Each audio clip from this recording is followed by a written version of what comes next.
Good morning, Norfield. Good morning. There's so much I want to say to you this morning, and how to say what I want to say without having to fall back on my Pentecostal heritage, which would mean you'd get a 3 to 4 hours sermon, was a real challenge in preparing for this homecoming Sunday. Because so much has happened since Nareda and I left on sabbatical way back in April, that it would take more time than you allot me on Sunday mornings to share it all. There have been babies born, graduations, weddings, and marriage renewal ceremonies. The beginning of the work on our CE building, my election to chair the United Church of Christ Board. We've had to wave goodbye to loved ones, transitioning to new places in their lives, and say farewell to those who've transitioned from this life to the next. I can't help but think of people like Helen Campbell, Norm Henderson, and Bruce Day. Norfield, we've come a long way since April.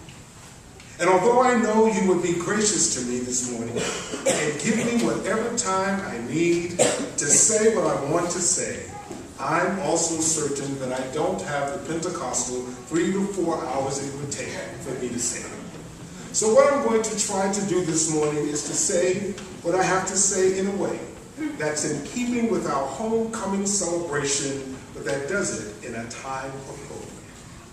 So here's where I want to begin, by saying how grateful I am for the pastoral care and spiritual leadership of Norfield's Associate Minister, the Reverend Kelly Huff Rogers.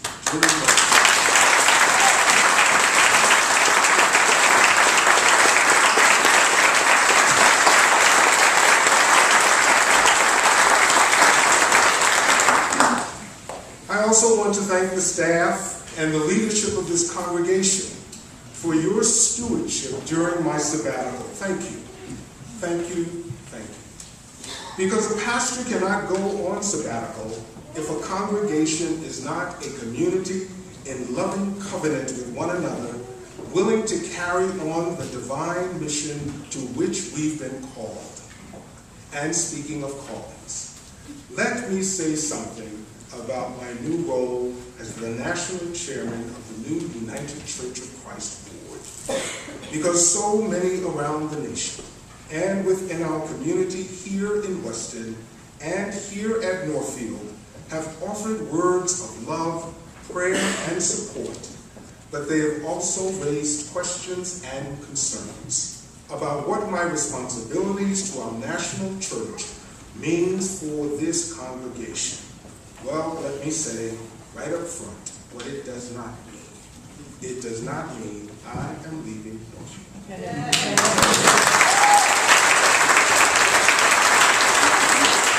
This morning, I'd like to echo something our church council moderator, Woody Bliss, said to me when he received the news. Woody said, "Bernard, congratulations on your new role.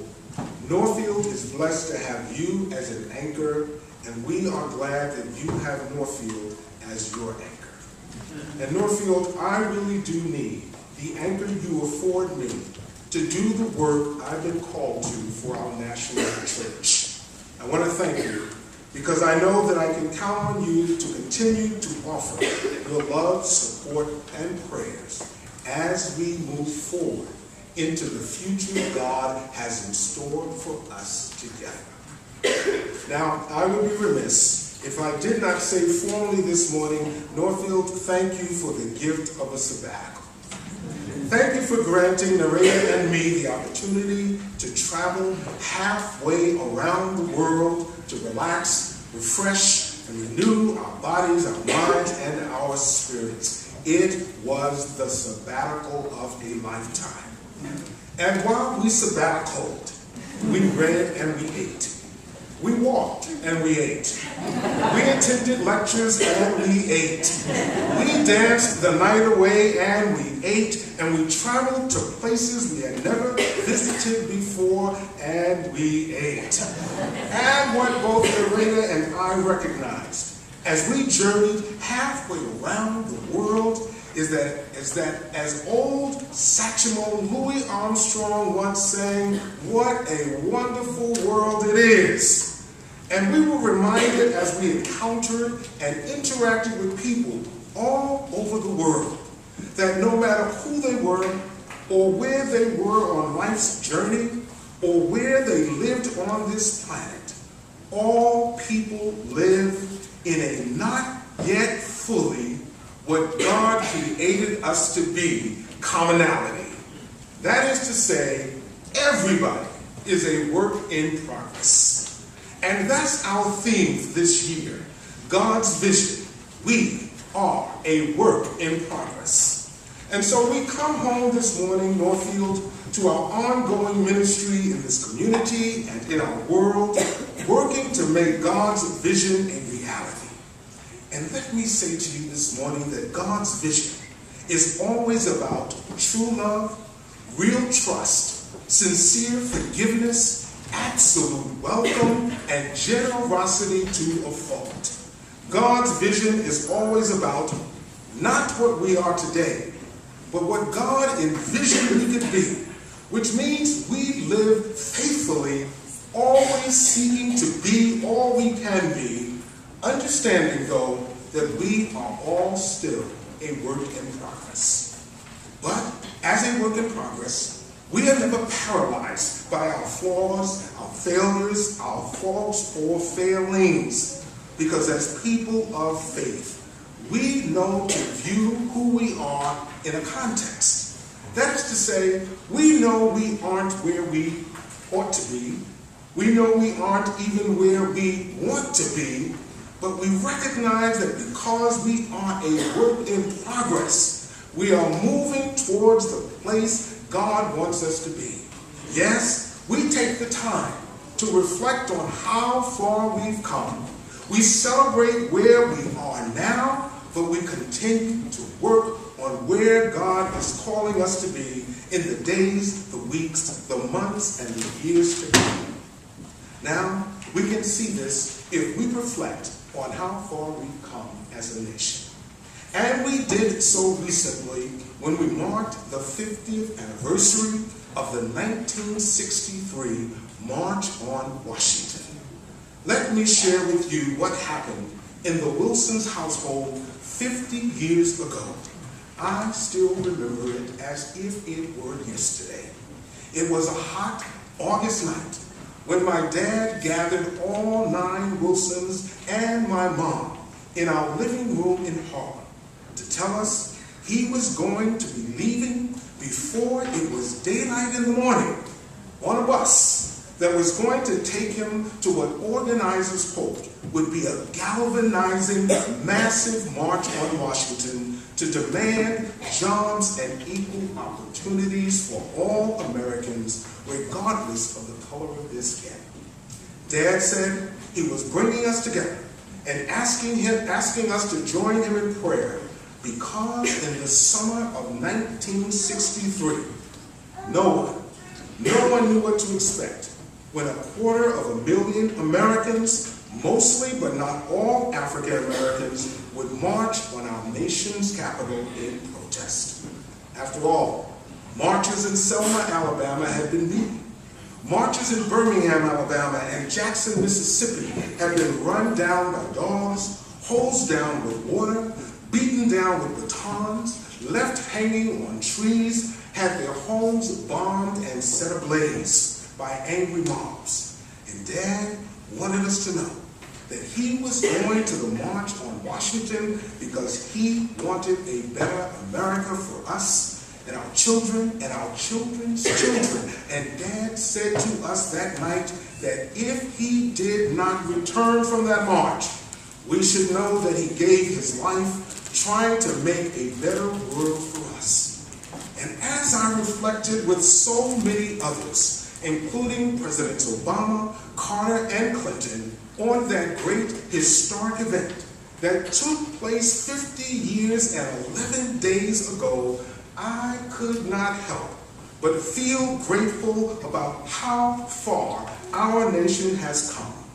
Yes, we still have a ways to go, but we ought to celebrate the progress we've made. And Norfield, as I prepared for our homecoming this year, I reflected, as I do every year, on how far this congregation has come since its founding in 1757.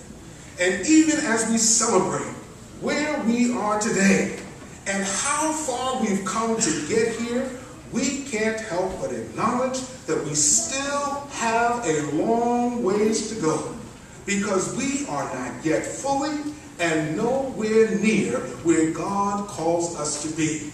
We are, after all, a work in progress. Not unlike the Hebrew people in our text from the book of Deuteronomy. They too had come a long way from when they were in Egypt's land, oppressed so hard they could not stand. A long way from the time when they were pursued by Pharaoh's army and God gave them passage over the Red Sea.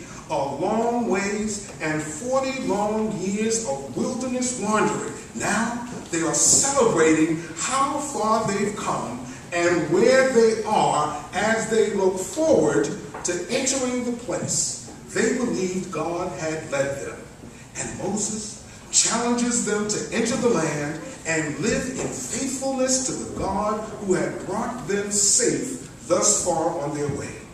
But you and I know, even after they entered the land promised, the Hebrew people still had a long ways to go to be what God called them to be and to live out the vision God had planned for them. And in our text from Luke's Gospel, Jesus spells it out. The cost of discipleship requires putting God's vision first in our lives, ahead of our vision of our own little kingdoms. And when we put God's vision first in our lives are richer, deeper, and more meaningful. But Jesus reminds us, there is a cost to being a disciple. The cost is faithfulness, even in the face of challenging times. And the founders of this great congregation, those stewards of Norfield on whose shoulders we stand this morning, kept the faith. And think about what they had to keep the faith through. The war for our nation's independence, a war between the states, 2 world wars, economic depressions, the fight for civil rights, women's rights, human rights, the right to love whomever you please. This congregation has kept the faith through it all. And although we are not yet all that God created us to be, your presence here this morning speaks to your willingness to continue to witness to God's presence in our world. And although the stewards of Norfield, down through the years, could not have envisioned the Norfield of 2013, this diverse community of believers, this multicultural, look around people, this multicultural community of faith with a national voice and a global outreach, yes? A global outreach. I had the real joy of hearing one of the daughters of this congregation, Becky Brown, a Peace Corps volunteer in Ecuador, share her experience there and how it was a Norfield mission trip that her sister and family took that she could not go on, that led her down a path that now has her serving our nation and making a difference in a faraway land. Ours is a global outreach. And our call is to keep the faith passed to us from so long ago and pass it on today and to generations yet to come. That's what this morning and this homecoming celebration is all about. And I've had the privilege, the real privilege in my tenure as your senior minister, of being partners with you as we've journeyed to this moment in time. And this morning I want to challenge you to look at what's happening on this campus, over in our CE building, and think about what it takes to maintain this campus as its current stewards. But our focus this year isn't just about our physical plant, but about our spiritual lives and our families and how we overcome our fears, our inner struggles, our regrets. And this church, this congregation, You, each and every one of you, are a reminder that we may not be perfect people, but we are a work in progress. So, where do we go from here? Well, we roll up our sleeves and we get to work. Because the work, as Jesus says, is plentiful, but the workers are few. More than ever before, we need you to serve on our ministry teams, to mentor our confirmands, to give as God has blessed you to give, and to commit to deepening your faith journey this year as a work in progress. And Norfield, here's my pledge to you. We will do this work together. We will journey and partner together because we have not yet become what God calls us and created us and wants us to be. But my sisters and brothers, here's what I can tell you this morning. If we are willing to deny ourselves, pick up our crosses as faithful followers of Christ, we will become and can become all that God created us to be. Norfield, welcome home. Welcome home. It's time to get to work. Amen.